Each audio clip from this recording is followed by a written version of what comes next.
உங்கள் எல்லாருக்கும் மிஸ்டர் பீனை தெரியும்னு நினைக்கிறேன். இவர் 1955 இங்கிலாந்தில் ரொம்ப ஏழ்மையான குடும்பத்தில் பிறக்கிறாரு. இவர் ஃபினான்சியலாகவே ரொம்பவே கஷ்டப்பட்டவர் தான் மிஸ்டர் பீன். இவர் சின்ன வயசாக இருக்கும்போது இவர் திக்கி திக்கி தான் பேசுவாராம்.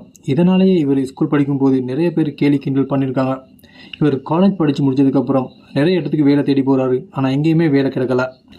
அப்புறம் என்ன பண்ணுறதுன்னு தெரியாமல் நடிக்கிறதுக்கு வாய்ப்பு கேட்டு போகிறாரு. ஆனால் எங்கேயுமே வாய்ப்பும் கிடைக்கல. ஃபைனலாக ஒரு இடத்துல இவருக்கு நடிக்கிறதுக்கு வாய்ப்பு கிடைக்குது. அங்கே ரோவன் அட்கின்சனை பேச சொல்கிறாங்க.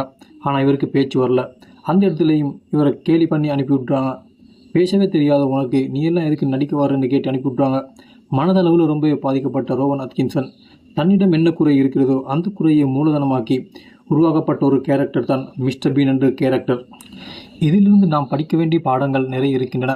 இந்த உலகத்தில் இருக்கக்கூடிய ஒவ்வொரு மனிதனுக்குள்ளுக்கும் ஒவ்வொரு குறை இருக்கத்தான் செய்யும். அந்த குறை எல்லாத்தையும் மேனிப்படிகளாக்கி அந்த உயரத்தை தொட முயற்சித்தோம்டா அந்த வானம் நம்மளுக்கும் வசப்படும்.